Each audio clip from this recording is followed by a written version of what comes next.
Chers auditeurs, bonjour à toutes et à tous. Vous êtes sur Storia Voce et vous y êtes bien. Alors une simple question, est-ce que vous avez parlé de nous autour de vous? Si ce n'est pas le cas, n'hésitez pas à le faire.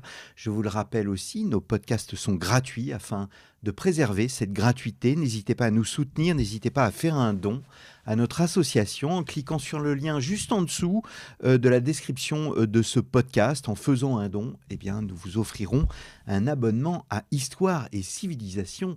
Merci d'avance. Frédéric Lemoal, bonjour. Bonjour Christophe Dickès. Merci d'être venu à notre micro. Vous êtes déjà venu à plusieurs reprises. Ce grand plaisir. Spécialiste des relations internationales et de l'Italie, professeur au lycée militaire de Saint-Cyr et à l'IRCOM. Vous êtes notamment l'auteur chez Perrin d'une histoire du fascisme qui a été remarquée, primée par l'Académie des sciences morales et politiques.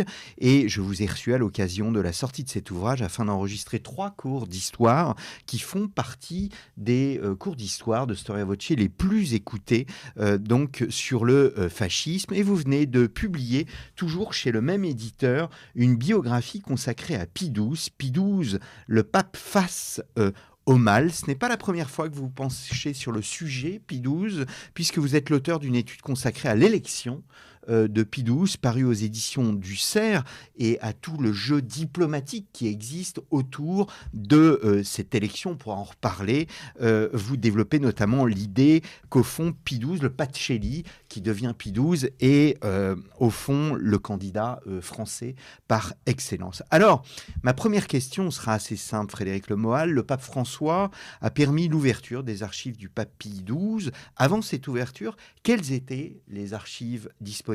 Et maintenant que les chercheurs ont accès au fonds Pie XII, pourriez-vous nous dire ce que ce fonds représente? Alors avant l'ouverture des archives, que nous attendions tous évidemment avec impatience, il y avait possibilité d'écrire l'histoire du pontificat. Alors pour la période de la Seconde Guerre mondiale, nous disposions déjà de documents issus des archives diplomatiques du Vatican qui avaient été publiés sur ordre de Paul VI, après la polémique provoquée par la célèbre pièce Le Vicaire. Et tout un groupe d'historiens, dont notamment le père Blett, avait fait une récolte des documents jugés les plus importants, les plus représentatifs de l'action du Vatican pendant la Seconde Guerre mondiale, et qui avait été publié donc en 11 volumes. Et c'était déjà une source très importante, une source de première main pour nous. Et puis ensuite, nous avions en fait les archives des étrangères au Saint-Siège, et tout à fait accessibles, les archives italiennes, les archives diplomatiques italiennes, les archives diplomatiques françaises, américaines, belges, anglaises. Donc il était tout à fait possible de connaître en fait le mécanisme de la politique pontificale pendant la Seconde Guerre mondiale, puisque c'est ça évidemment qui intéressait énormément les chercheurs et le public. Et puis bien sûr, on attendait quand même tous l'ouverture des archives vaticanes. Il y a une différence entre les archives de la secrétairerie d'État et les fonds personnels du pape Pie XII? Alors, pas tellement, parce que en fait, on n'a pas tellement d'archives sur personnel du pape. Et le peu que l'on a se trouve également dans les archives de la secrétairerie d'État. Donc c'était ça vraiment que nous attendions. Et en 2020, évidemment, elles ont été ouvertes, rapidement fermées à cause du Covid, mais ensuite vraiment accessibles. Et ce sont des archives effectivement très importantes, puisqu'elles nous permettent de rentrer dans le sein des saints, c'est-à-dire la curie, de connaître en fait comment a fonctionné la curie pendant le pontificat, et notamment pendant la Seconde Guerre mondiale.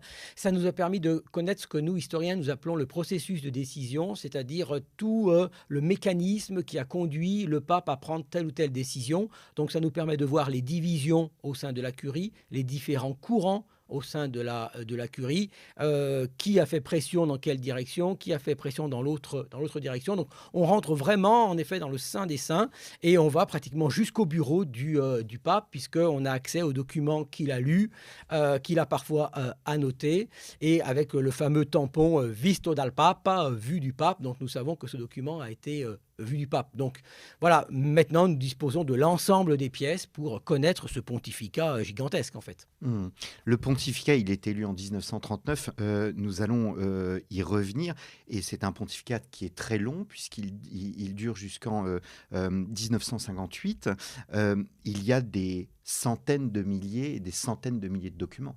Oui, en fait, certains esprits chagrins affirmaient que le Vatican cherchait à cacher quelque chose. Or, comme le pape François l'a dit au moment de l'ouverture, l'Église n'a pas peur de la vérité.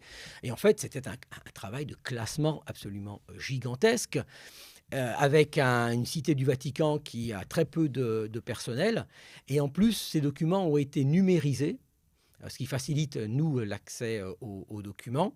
Et donc, c'est un travail absolument gigantesque, titanesque, qui a été celui du classement de ces documents. Les ouvertures des archives, l'accès aux archives du Vatican, en soi, on parle toujours des archives secrètes. Alors, le pape François a fait un peu une opération de marketing en supprimant l'adjectif secret, mais en fait, c'est le secret des affaires. Les délais d'accès aux archives du Vatican sont quasiment les mêmes que de nombreux États dans le monde.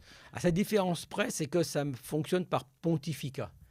Donc, on a d'abord eu l'ouverture en 2005 des archives du pontificat de Pie XI, le prédécesseur, mais qui déjà nous a appris beaucoup, puisqu'on va en reparler bien sûr, Pacelli a été son secrétaire d'État. Et donc, maintenant, nous attendons l'ouverture des archives du pontificat suivant, de celui de Jean XXIII, donc qui a été plus court, donc ça devrait être plus rapide. Mais rien qu'avec Pie XII, nous avons des années et des années de recherche devant nous, tant ce pontificat a été important, et tant il a touché tous les domaines politiques, économiques, religieux, bien évidemment, sur l'ensemble des continents. On parle bien sûr toujours de la Seconde Guerre mondiale. Évidemment, c'est une question essentielle, mais ne jamais oublier que le pontificat dure, comme vous l'avez dit, jusqu'en 1958, dont c'est le pontificat de la guerre froide et de la décolonisation. Donc là, les champs de recherche sont absolument considérables. Alors, on va bien évidemment évoquer la fameuse question Pie XII, les fameux silences pendant la Deuxième Guerre mondiale. Mais avant tout, je souhaiterais évoquer un peu son parcours, parce que les auditeurs de Storia Voce ne connaissent pas forcément l'histoire des papes dans le détail. Pie XII, c'est le dernier pape romain. Il est né à Rome, c'est un enfant de Rome. Alors c'est un enfant de Rome, en effet, originaire d'une famille du Latium, qui a fait carrière au service du Saint-Siège. Son grand-père a été le fondateur du journal du Vatican, l'Osservatore Romano, et il est vraiment imprégné de romanité. Ça aussi, c'est un aspect essentiel de sa personnalité. Pour lui, la catholicité, c'est Rome.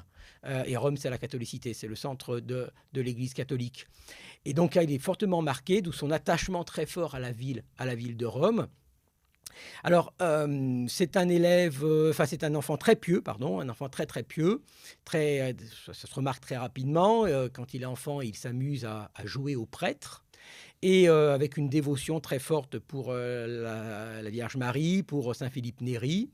Et puis, c'est un très bon élève. Alors, ses parents lui ont donné une éducation qu'on peut qualifier de conservatrice, mais ouverte, dans le sens où ils ne l'ont pas enfermé dans le conflit qui opposait la papauté à l'État italien, une partie de l'aristocratie romaine à la dynastie de Savoie. Il a fréquenté un lycée public. Et ensuite, bien sûr, sa vocation s'affirmissant, il décide d'être prêtre. Il fréquente le séminaire de Rome, où il se fait remarquer par ses brillants résultats, par une santé fragile. Il a toujours eu une santé assez délicate. Et puis, il est ordonné prêtre. Et, nous sommes en quelle année ? Alors là, on est au tout début, à la fin du 19e siècle, tout début du 20e siècle. Et c'est vraiment en 1901 où son destin bascule, puisqu'il intègre la secrétairerie d'État. Il n'a pas 25 ans. Est-ce que c'est normal de voir un homme, un garçon aussi jeune, entrer comme cela à la secrétairerie d'État, qui est l'équivalent de nos ministères, à la fois les affaires intérieures, mais les affaires étrangères? Alors, l'âge en lui-même n'est pas exceptionnel, mais il a bénéficié, c'est certain, outre ses dons personnels, du réseau de son père. La famille Pacelli est très liée au Saint-Siège, donc il a pu avoir les connaissances nécessaires. La machine vaticane ne fonctionne pas sur le recrutement par concours, le recrutement républicain par concours, et donc la cooptation joue, et les réseaux familiaux jouent énormément. Souvent, on distingue les politicanti des pasteurs, les politiques des pasteurs. Lui apparaît d'abord comme un politique? C'est très compliqué, effectivement. Souvent, on les mettait à l'époque dans deux catégories, les politicantes, c'est-à-dire les réalistes, les Mmh. politiques, et les zelantes, les zelanti, c'est-à-dire les intransigeants, les religieux, Mmh. ceux qui ne veulent pas faire de compromis. Et bon, ses adversaires, on le présente souvent comme un zelante, ce qu'il est d'une certaine manière, hein. Il a toujours été un défenseur intraitable, intransigeant des dogmes catholiques et de la doctrine catholique. Il avait reçu en héritage et il considérait que c'était son rôle de le défendre, cet héritage. Mais de l'autre côté, c'est un réaliste, c'est-à-dire qu'il a été façonné par la machine curiale, la machine diplomatique du Vatican, qui en réalité est très réaliste, contrairement à ce qu'on souvent on croit, parce que bien sûr c'est une diplomatie au service de Dieu et de l'Église, mais les diplomates du Saint-Siège peuvent être très réalistes, ils s'adaptent aux circonstances, toujours dans cette perspective, bien sûr, de mener la mission terrestre de l'Église. Et donc, il est très marqué par des héritages, notamment du cardinal Rampolla, qui était le secrétaire d'État de Léon XIII, et qui est un peu le fondateur d'une sorte d'école du réalisme au XIXe siècle, où il va falloir se frotter aux réalités du monde moderne. Et en fait, il est aussi bien politicante que zelante. C'est l'homme du juste milieu. Et déjà à l'époque, quand on lit la presse, notamment française de l'époque, c'est très intéressant parce que on n'arrive pas à le cataloguer. Certains le placent en effet dans le courant des intransigeants, d'autres dans le courant des réalistes. Déjà, on s'interroge sur cette personnalité un peu particulière, mais tous sont d'accord pour reconnaître l'extrême intelligence du personnage. Mmh. On a dit qu'il rentrait à la secrétairerie d'État. Quel rôle joue la secrétairerie d'État dans l'appareil pontifical?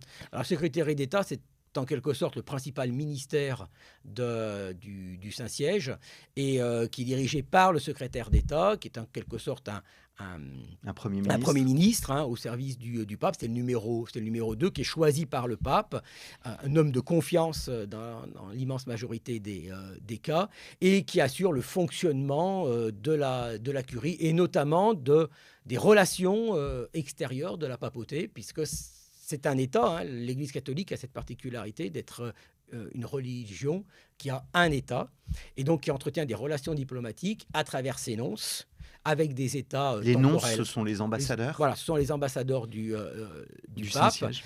et du Saint-Siège, et qui sont chargés donc d'entretenir des relations à la fois politiques et religieuses, c'est-à-dire d'obtenir des États les conditions nécessaires pour que l'Église puisse réaliser sa mission sur terre, qui est d'annoncer l'Évangile. On divise généralement, non pas qu'on divise, mais on a une double perception, l'Église ad extra, l'Église ad intra, l'Église qui gère au fond ses affaires internes, les évêques, la vie des prêtres, etc., le culte, et l'Église ad extra qui est celle tournée vers le monde.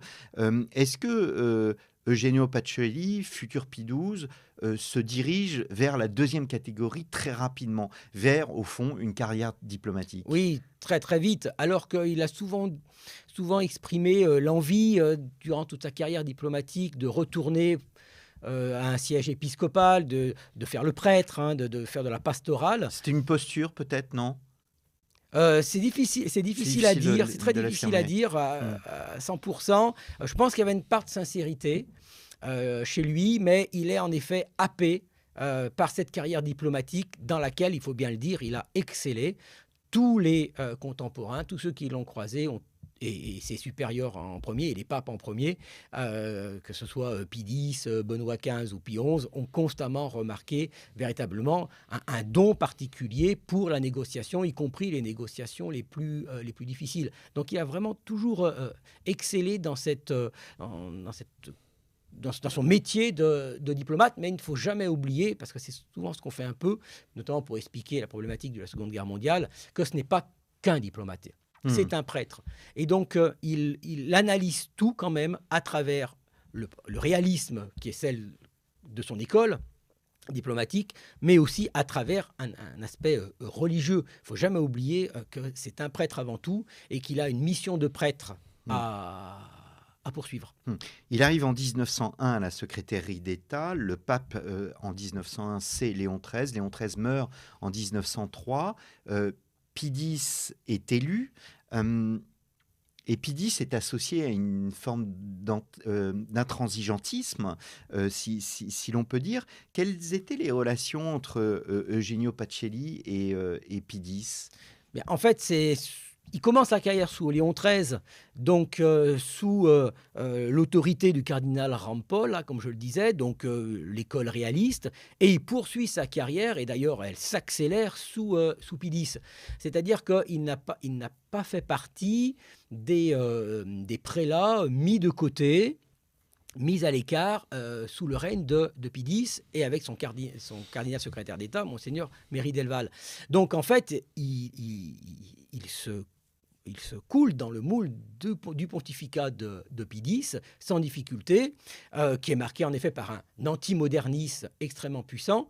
Et cet antimodernisme, c'est celui de Pacelli. L'une des caractéristiques de Pacelli très tôt, c'est qu'il est hostile au modernisme, c'est-à-dire cette tentative, si vous voulez, pour résumer, d'adaptation de l'Église au monde moderne. Et ça, il était vraiment très intransigeant là-dessus à l'époque de Pidis. Mais excellent diplomate et sans être véritablement, comment dirais-je, un extrémiste, il a pu continuer sa carrière, y compris après sous Benoît XV, à partir de 1914, parce que le pontificat de Benoît XV, c'est le retour des réalistes, c'est le retour de l'école Rampolla, et il n'est pas du tout sanctionné, bien au contraire, puisqu'il a une énorme promotion en 1917, en étant nommé nonce à Munich en pleine guerre. Donc c'est l'homme des différents courants, c'est l'homme du juste milieu, et c'est l'homme de ses propres compétences, à la fois religieuses et diplomatiques. Alors justement, Grande Guerre de 14, Pidis meurt au tout début de la guerre. Della Chiesa est élu sous le nom de Benoît XV. Vous venez de le dire, il s'agit d'un pape politique. Quel rôle joue Pacelli dans le conflit auprès de ce nouveau pape? Parce que, vous venez de le dire, il va être nommé à Munich, et Munich, c'est une des ambassades les plus importantes en Europe pour les catholiques, puisque c'est la Bavière, et la Bavière est catholique.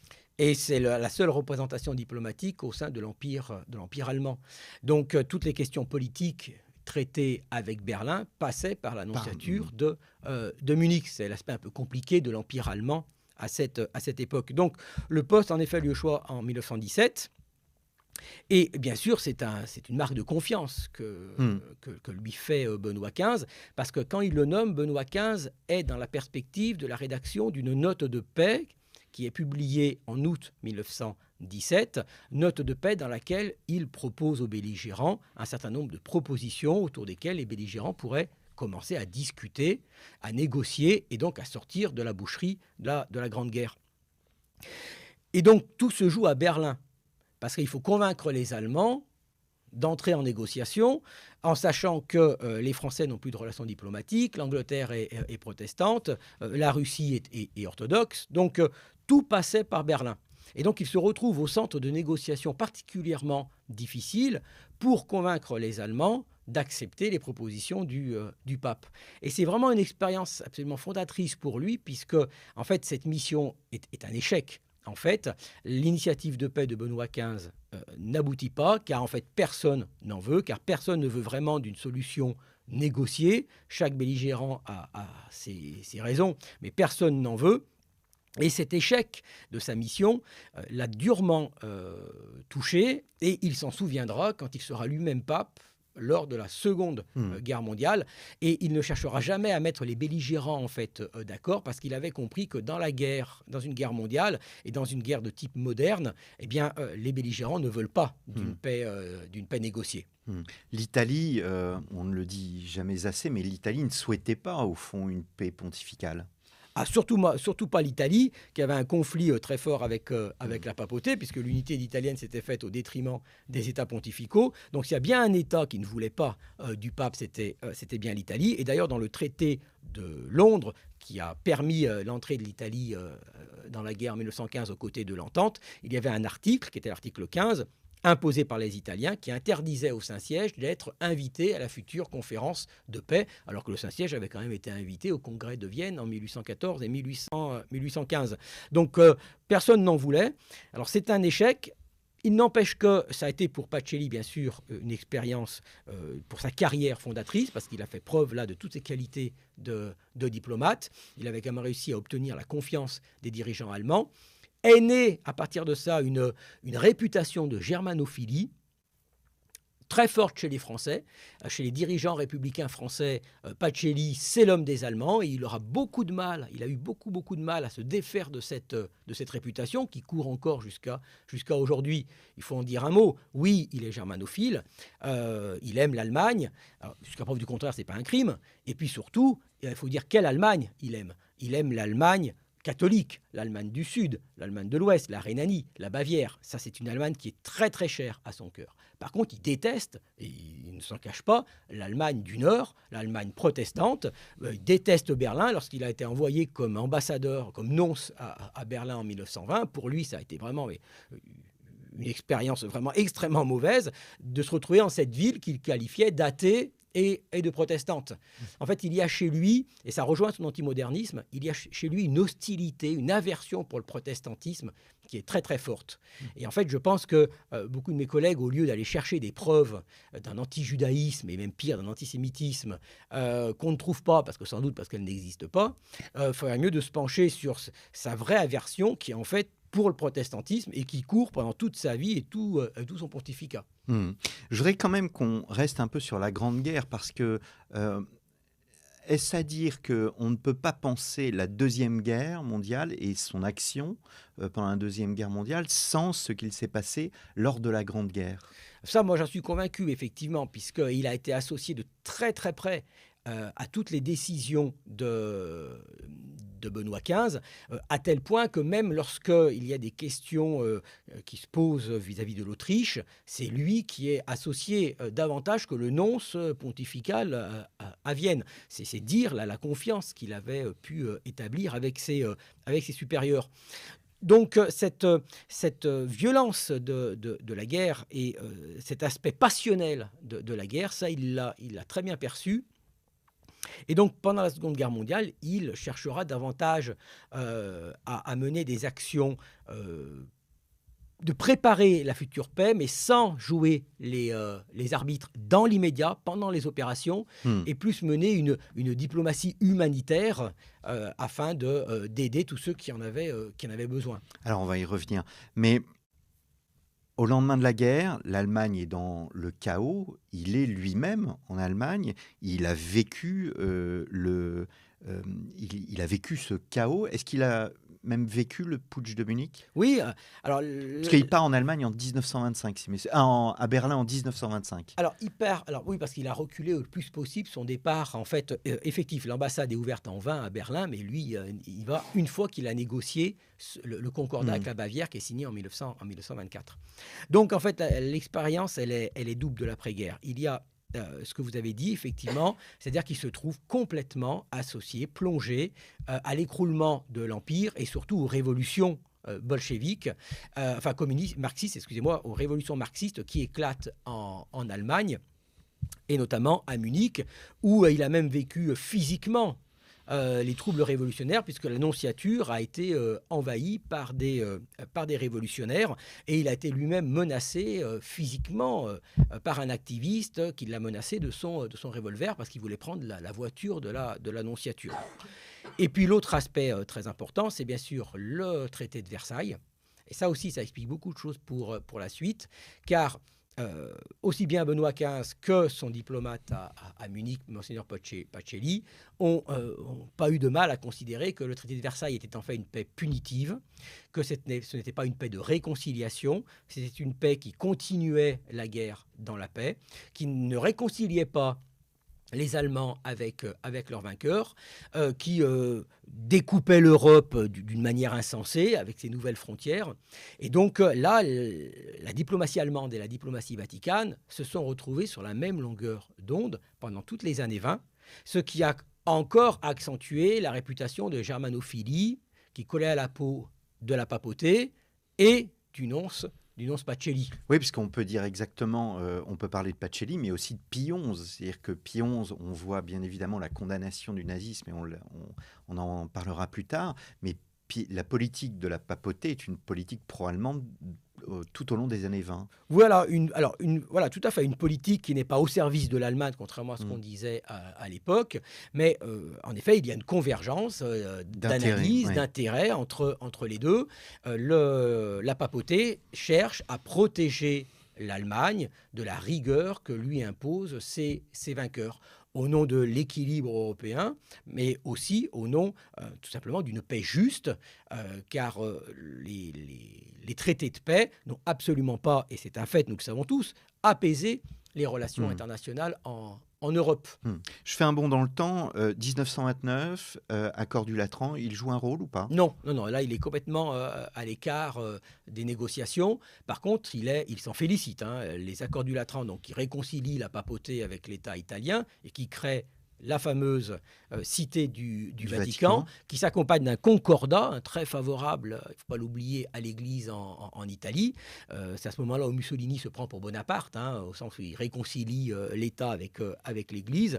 Ça, Pacelli l'approuve totalement et ne variera jamais là-dessus. Il a toujours considéré que c'était un bon traité et qu'il fallait le défendre. Mais il n'est pas associé de fait parce qu'il se trouve en Allemagne à ce moment-là. Mais c'est à cette occasion, après la signature des accords de Latran, que Pie XI décide de changer de secrétaire d'État, de remercier le cardinal Gaspari, qui avait été déjà le secrétaire d'État de Benoît XV et également de la première partie du règne de Pie XI. Et il choisit de nommer Pacelli à la tête de la secrétairerie d'État. Alors on s'interroge beaucoup sur les raisons qui ont poussé Pie XI à choisir cet homme si différent de lui, si différent de son prédécesseur, mais c'est peut-être là aussi une clé de compréhension du choix. Là où Monseigneur Gasperi était un homme un peu bourru, qui disait les choses un peu franchement, et qui était en fait assez autonome, en tout cas qu'il le voulait par rapport au pape, Pie XI trouve en Pacelli un homme extrêmement fidèle au Saint-Siège, extrêmement fidèle à ses supérieurs. Il l'a toujours été pendant toute sa carrière. Un homme beaucoup plus doux, un homme beaucoup plus diplomatique, un homme qui sera mener une nouvelle politique, parce que les accords du Latran, évidemment, c'est un tournant dans l'histoire de la papauté, et un homme qui ne posera pas de problème à un Pie XI dont le caractère ne s'arrangeait pas vraiment avec les années, qui était de plus en plus intransigeant, de plus en plus colérique, et il trouvait en fait en Pacelli l'homme qui allait apaiser les choses, c'est-à-dire qu'une fois que Pie XI avait piqué sa colère, Pacelli arrivait derrière pour arrondir les angles et mettre fin aux conflits possibles que les propos du pape un peu piquants pouvaient provoquer. Alors, il n'est pas investi dans les accords du Latran et le concordat avec l'Italie. En revanche, il le sera avec la recherche d'un concordat avec le nazisme. Est-ce qu'il n'y a pas un peu de naïveté?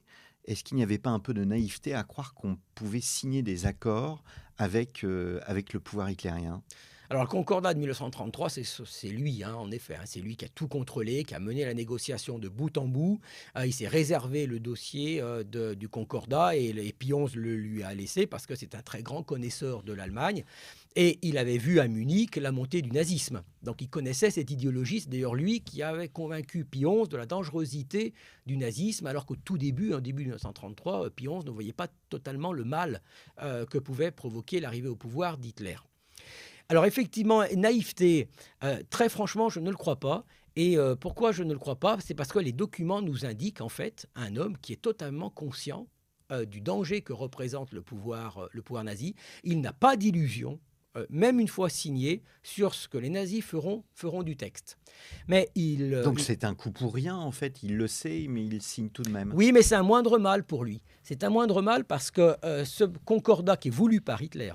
le but d'un concordat, c'est de protéger, au fond, les intérêts des catholiques. Voilà, le but de ce concordat, et on a cette pratique, en réalité, disons, au moins depuis la Révolution française et le concordat de 1801, c'est-à-dire que face à un pouvoir qui peut être dangereux, et surtout si ce pouvoir est dangereux, il faut absolument signer un concordat, car c'est un instrument juridique qui donne à l'Église et à l'État des droits et des devoirs. Et donc, dans un monde si marqué par le respect du droit qu'est le Saint-Siège, obtenir un concordat, c'est obtenir des garanties sur la possibilité d'avoir des écoles catholiques, sur la possibilité d'avoir des mouvements de jeunesse catholiques, d'avoir une presse catholique, la nomination des évêques, question absolument essentielle pour la papauté. Il faut que l'État laisse à la papauté la liberté de choix et de nomination de ses évêques. Mais ça, c'est pas nouveau, ça date du Moyen-Âge. Donc, il est tout à fait conscient de la nécessité d'un concordat, justement parce qu'il sait qu'il a affaire à un pouvoir dangereux, mais il n'a pas d'illusion, parce qu'il connaît la force maléfique du nazisme, et d'ailleurs, il comprendra très très vite, puisque quelques jours après la signature du concordat, il y a une loi qui est prise sur la stérilisation des malades mentaux par le pouvoir nazi. Donc il était très clair que le pouvoir nazi n'allait pas évidemment suivre la doctrine catholique. Et il n'a pas non plus d'illusion sur le fait que à un moment ou un autre, on entrera en conflit. Comme il connaissait bien l'histoire allemande, il avait l'expérience de ce qu'on appelle le Kulturkampf, c'est-à-dire cette lutte qu'avait menée Bismarck au XIXe siècle contre l'Église catholique. Et à l'époque, les catholiques s'étaient retrouvés seuls.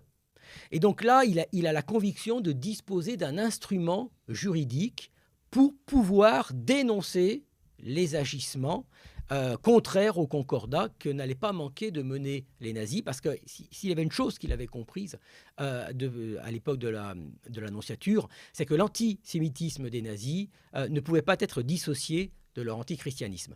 Là où peut-être il y a eu une naïveté, c'est de croire que Hitler appartenait peut-être au courant peut-être un peu plus modéré du nazisme. Au Saint-Siège, on a une vision du groupe dirigeant nazi entre vraiment les fous furieux et les radicaux, et entre guillemets les modérés. Et sans doute au début a-t-il pu penser qu'Hitler appartenait à cette catégorie, mais en fait les documents nous montrent, et ses conversations avec les diplomates étrangers nous montrent que très rapidement il perd toute illusion, et en fait tous les coups de force que les nazis font, aussi bien dans l'Allemagne même ou d'un point de vue international, l'ont très très vite convaincu que en fait, c'était un danger pour l'Église et pour la paix. D'où la condamnation par Pie XI à la fois du communisme mais aussi du nazisme. Quel est le rôle du futur Pie XII dans cette condamnation du nazisme ? Alors elle est centrale puisque c'est lui qui est là aussi à la manœuvre pour la rédaction de la fameuse encyclique Mitbrennender Sorge, qui condamne l'idéologie du nazisme. Elle est centrale, c'est lui qui l'a rédigée sur ordre de Pie XI, avec l'aide des évêques allemands. Alors là, on passe en effet à une autre phase, c'est-à-dire que le concordat a été signé, a été violé un nombre de fois incalculable par les nazis, ce qui a fait que le cardinal Pacelli faisait des notes de protestation extrêmement dures. Il a dit « jamais j'ai rédigé des notes aussi dures », mais bon, ça ne donnait rien. Et là, Pie XI décide de passer à une autre phase, qui est celle de rappeler la doctrine catholique, de rappeler ce qui apparaît comme incompatible entre la doctrine chrétienne et l'idéologie du national-socialisme, c'est-à-dire l'idolâtrie de la race, l'idolâtrie du sang, de l'État, l'idolâtrie de l'État, et puis cette volonté qu'avaient certains courants nazis de dissocier l'Ancien Testament du Nouveau Testament. Donc c'est une réaffirmation très très claire de l'incompatibilité doctrinale entre les deux idées, entre l'idée chrétienne et l'idée national-socialisme, avec là les archives nous le montrent aussi, un durcissement de certains passages de la main même de Pacelli. Ce qui lui est reproché aujourd'hui, c'est l'absence de référence à l'antisémitisme. Il est clair que là, dans la papauté, il y a une volonté de défendre avant tout les intérêts de l'Église catholique, mais de rappeler le lien entre les deux testaments, c'est aussi un moyen de rappeler les racines juives du christianisme. Mais effectivement, il n'y a pas là de dénonciation très claire de l'antisémitisme. On oppose souvent la franchise de Pie XI, la dureté de Pie XI à l'onctuosité de Pie XII. Moi, je ne suis pas du tout d'accord avec ça, vraiment pas du tout. Il y a bien là aussi dès Pie XI une stratégie du silence. Lorsque les premières voix se sont élevées très vite pour demander une condamnation du nazisme et une claire et une condamnation de l'antisémitisme, il y a eu un refus de la papauté Hmm. et de Pie XI. Alors, justement, est-ce que son attitude, c'est une expression qui est utilisée par l'historien italien Giovanni Miccoli, est-ce que l'attitude de Pacelli, qui devient Pie XII après l'élection, après la mort de Pie XI, l'élection la plus rapide de l'histoire de la papauté contemporaine, en 24 heures, est-ce que, comme le disait Giovanni Miccoli, son attitude n'était pas finalement trop ecclésiocentrique? Alors, oui, en effet, ça c'est le cœur de sa thèse. Alors, il faut bien se souvenir que l'église de Pacelli, c'est pas l'église d'aujourd'hui, hein, c'est pas l'église post-conciliaire, et c'était l'église d'aujourd'hui qui est en dialogue total avec le Avec le monde, monde ouais. et Mm, l'ensemble mm. des autres religions. Donc il y a, c'est vrai, ça c'est incontestable, une priorité dans la défense de l'Église catholique, parce que et les hommes de cette époque considèrent que c'est leur devoir, leur obligation de défendre leurs troupeaux, d'assurer, ça c'est un point essentiel, d'assurer les sacrements. Ça aussi, c'était un élément trop souvent sous-estimé. Il faut rappeler que ce sont des hommes de Dieu. Et rompre avec les États totalitaires, c'est le risque de priver les fidèles des sacrements. Et ça, évidemment, ce n'est pas possible. Mais en même temps, au fur et à mesure qu'ils se confrontent au pouvoir nazi et à l'antisémitisme radical des nazis, eh ben, il y a toute une réflexion qui naît dans plusieurs cercles, y compris autour du Saint-Siège, sur le fait qu'il y a en fait un lien très fort entre, comme je le disais, entre l'antisémitisme et l'antichristianisme des nazis, et que l'antisémitisme racial n'est pas acceptable, là où les mêmes justifient l'antijudaïsme traditionnel. Hein, Pie XI, ça ne lui pose pas de problème, hein, l'antijudaïsme traditionnel. Ça ne l'empêche pas de dire que nous sommes spirituellement des sémites. Et là, évidemment, c'est un refus de ce que voulaient faire, comme je le disais, les nazis. Donc cette confrontation au mal que représentait le nazisme a contribué, en effet, à l'évolution de l'Église catholique et à cette ouverture vers le monde juif. Mais alors, je sais que pour les recherches, on sort un peu de Pie XII, au fond, au fur et à mesure que l'on ouvre des documents, et vous le disiez tout à l'heure, vous montriez le processus de décision, vous disiez qu'il y avait des processus de décision avec des personnages de la curie qui y interviennent. Il y a dans ces personnages de la curie, Nina Val-Bousquet, l'historienne le montre très bien, des gens qui sont anti-judaïques, voire antisémites. Alors, c'est en effet ce que nous ont apporté les archives. L'ouverture des archives nous a permis, comme je le disais au début de notre entretien, de rentrer au cœur de la machine curiale. Et on a vraiment découvert que la curie était imprégnée, beaucoup de personnages, pas tous, hein, bien sûr, mais étaient imprégnés d'antijudaïsme ou au moins des stéréotypes très anciens sur les juifs. Voilà. Les juifs ne sont pas nos amis, les juifs ne sont pas les amis de l'Église, et tous les stéréotypes qui pouvaient aller avec sur les juifs égoïstes, perfides, etc.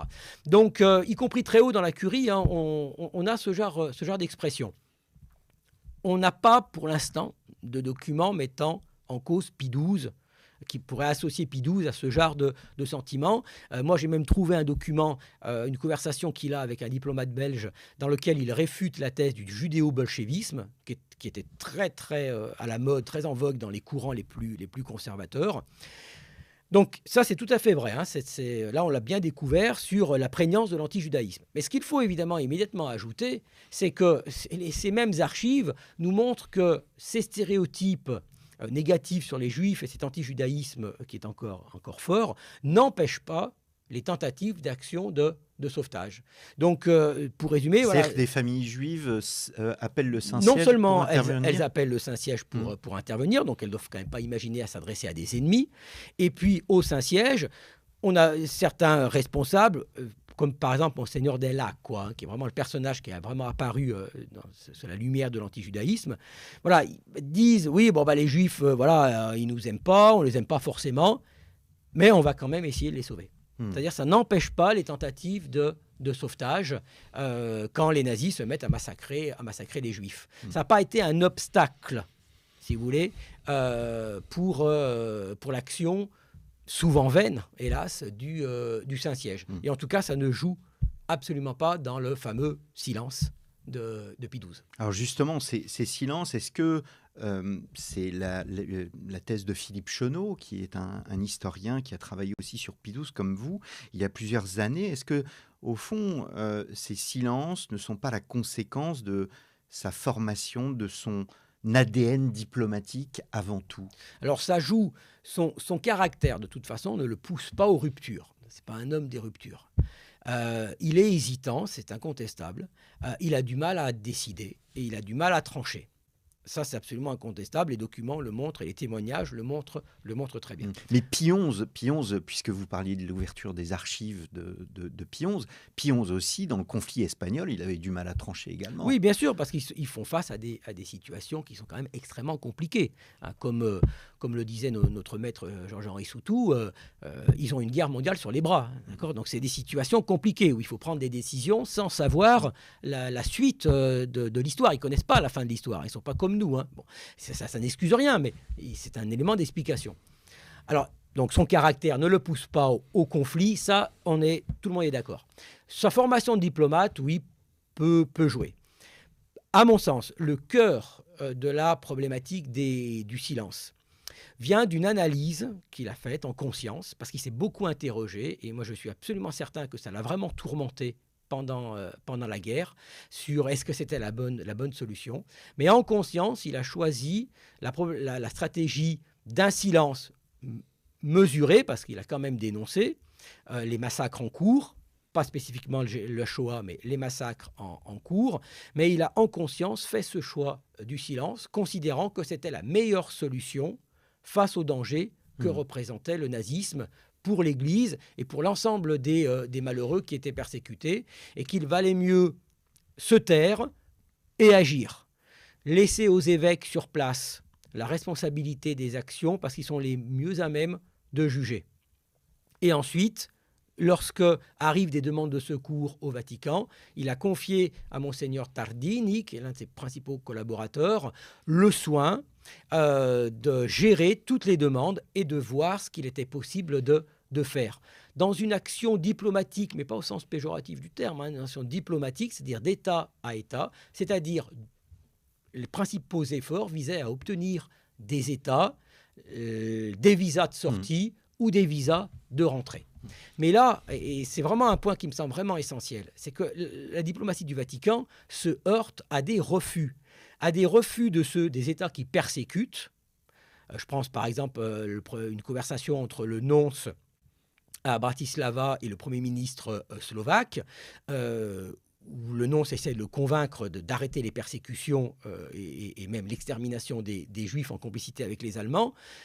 Le Premier ministre ne veut pas, et le nonce finit sa dépêche en disant « Mais il n'est pas la peine que je raconte à votre éminence ma conversation avec un fou ». Donc ils ne veulent pas, et certains ne veulent pas lâcher, mettre fin aux persécutions. Et de l'autre côté, vous avez des États neutres qui ne veulent pas ouvrir leurs frontières. Ou alors qui veulent bien ouvrir les frontières à la limite aux Juifs convertis. Parce que là aussi, c'est une critique qui est faite. Les archives nous montrent que oui, il y a eu quand même une priorité donnée aux Juifs convertis.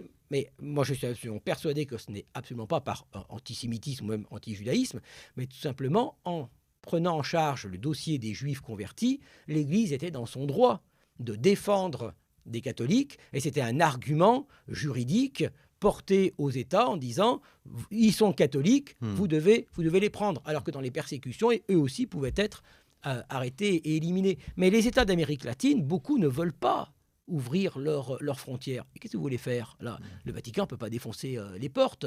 Donc, ils ne veulent pas. Et donc, la situation est bloquée. Et on voit, par exemple, la problématique avec l'Italie, c'est un peu la même chose. Au moment de la rafle. Au moment de la... Voilà. Alors, mais même avant, le Vatican essaye de convaincre Mussolini de ne pas livrer les Juifs italiens aux Allemands.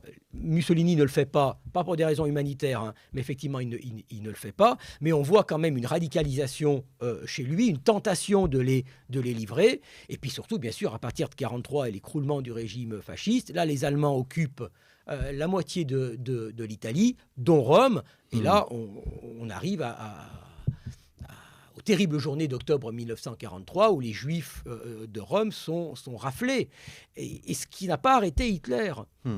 Alors, si bien sûr le pape avait protesté, personne ne peut savoir les résultats d'une protestation. Mais ce que nous, on voit, c'est que même à Rome, même sous les fenêtres du pape, il n'a pas hésité à rafler les Juifs de la ville du pape. Alors, oui, ce qu'on dit beaucoup, et vous l'avez rappelé tout à l'heure au début de l'émission, c'est que la pièce de Rolf Ohrhurt a mis en avant les silences de Pie XII, mais au sein même de l'Église catholique, et je pense notamment au cardinal Tisserand, il y avait des reproches de ces fameux silences. Ah oui, parce que en fait, la curie est divisée entre ceux qui reprochent ce silence et qui voient, c'est vrai, les conséquences pour le futur, et force est de leur donner raison, bien évidemment, du silence pontifical, et puis ceux qui ne veulent pas, qui pensent que c'est la bonne stratégie. Et je pense par exemple à Monseigneur Tardini, le proche collaborateur de Pie XII, alors, qui vraiment était un homme et vraiment aussi anticommuniste qu'il était anti-nazi. Alors vraiment, ça c'est clair, et antifasciste, vraiment là-dessus, il est extrêmement clair, et lui pense que c'est la bonne solution, qu'il faut se taire pour être efficace. Donc on a une curie en fait qui est très divisée, ce qui n'a pas, pour un homme aussi hésitant que Pie XII, ça n'a pas contribué pour lui à éclaircir le problème. Que savait le Vatican sur la Shoah ? Alors là aussi, l'ouverture des archives nous montre en fait une très grande connaissance. Mais ça, on le savait déjà. Giovanni Micoli, il avait quand même bien montré, même avant l'ouverture des archives, parce qu'il y avait les documents dont j'ai parlé au début de notre entretien qui avaient été publiés par la secrétaire d'État. Voilà. Et donc, le Vatican est très, très bien informé. Il est informé par les nonces. Il est informé par les aumôniers militaires italiens, notamment sur le front de l'Est, puisque l'armée italienne participe à l'invasion de l'URSS, et les aumôniers italiens rapportent énormément d'horreurs qu'ils voient. Et puis des religieux, des prêtres, des émissaires, et puis des gens qui écrivent au Vatican simplement pour décrire l'horreur de ce qui se passe de la Shoah par balle, et puis après de l'extermination générale à partir de fin 41. Donc le Vatican est très bien informé. Il connaît le mot Auschwitz, les chambres à gaz, c'est évoqué. Donc il y a une très très bonne connaissance de l'entreprise d'extermination. Le mot génocide, bien sûr, n'est pas employé parce qu'il n'existe pas encore, mais on trouve par exemple l'expression d'extermination totalitaire. Donc à partir de vraiment 42 et surtout 43, alors là, il y a vraiment conscience chez Pie XII que quelque chose de terrifiant se passe.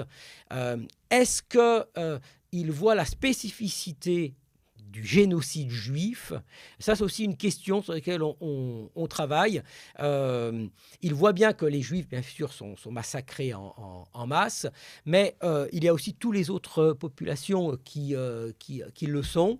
Donc, au début, on ne voit pas forcément la spécificité. Mais vraiment, à partir de 1943, là c'est clair. Là, c'est très pourtant, il ne change pas sa politique. Il ne change pas sa politique, loin de là, parce qu'en 1943, l'Allemagne est encore loin d'avoir perdu la guerre, et elle occupe l'Italie, et elle occupe Rome à partir d'octobre. Donc là, le danger est carrément physique sur le pape et sur le Vatican. Donc il ne change pas d'un iota sa position. C'est toujours les actions secrètes, et on le voit très bien au moment de la rafle des Juifs de Rome d'octobre 1943, où l'action de sauvetage est entièrement souterraine. On a découvert dans les archives une note notée par Monseigneur Montini après un entretien avec Pie XII, et Pie XII lui dit « Faites savoir que l'on fait ce que l'on peut ». Alors certains y ont vu un peu l'indifférence, l'expression de l'indifférence. À un moment, moi, pas du tout. Au contraire, moi, je vois plutôt au contraire. C'est sincère. Faites savoir qu'on fait ce que l'on peut. C'est-à-dire que on mène les actions possibles dans une ville occupée par les nazis. Et c'est la fameuse action d'ouverture des couvents, d'ouverture des bâtiments bénéficiant de l'extraterritorialité. Même ceux qui n'en bénéficient pas, mais on met des fausses pancartes dessus. Et là, je le réaffirme, il y a tout un courant historiographique affirmant que ces sauvetages dans les couvents se sont faits à l'insu du pape, mais qui peut croire qui peut croire cela? Qui peut croire que dans Rome, les couvents, notamment même des couvents de religieuses, vont s'ouvrir sans l'autorisation de l'évêque de De la Rome. ville Mm. qui est le pape. Et beaucoup ont témoigné qu'ils l'ont bien fait sur ordre du pape. Est-ce qu'on sait, il y a la thèse de Marc Ribling sur le fait que la papauté était parfaitement au courant de la tentative d'assassinat par von Stauffenberg d'Hitler. Vous avez des éléments? Alors, moi, j'ai pas trouvé d'éléments le confirmant, mais c'est tout à fait la démonstration de Remling est très juste, puisque dès 1940, en fait, la papauté est en contact avec la résistance allemande, notamment la résistance militaire allemande. Hmm. Dernière question, vous la posez vous-même dans votre livre. Est-ce que Pacelli, Pie XII, était fait pour gouverner dans ce moment si particulier de l'histoire? Alors, c'est une question terrible. Et alors, moi, je pense que c'était un homme qui avait effectivement, comme je l'ai dit, du mal à trancher. Il a été jugé très sévèrement par ses contemporains, notamment par un certain nombre de diplomates, mais qui, après la guerre, se sont quand même finalement aperçus que sa stratégie, en fin de compte, était la bonne. Et que les critiques du silence, en fait, elles existent dès 1945, mais elles sont très faibles. Elles viennent surtout des milieux catholiques, très peu du monde juif, ce qui est quand même révélateur que Goldamer. que pour beaucoup, c'était la bonne stratégie. Eh bien, merci beaucoup, Merci à vous. Frédéric Lemoal. Pie XII, le pape face au mal, un ouvrage paru chez Perrin. Et je renvoie nos auditeurs à vos autres ouvrages, notamment Pie XII, un pape pour la France, C'est je ça. crois, aux Sur le éditions conclave. sur le conclave, aux éditions du CERF. Il me reste à vous remercier, chers auditeurs, pour votre fidélité à Storia Voce. Encore une fois, n'hésitez pas à parler de nous autour de vous et je vous donne rendez-vous la semaine prochaine pour un nouveau numéro de nos grands entretiens.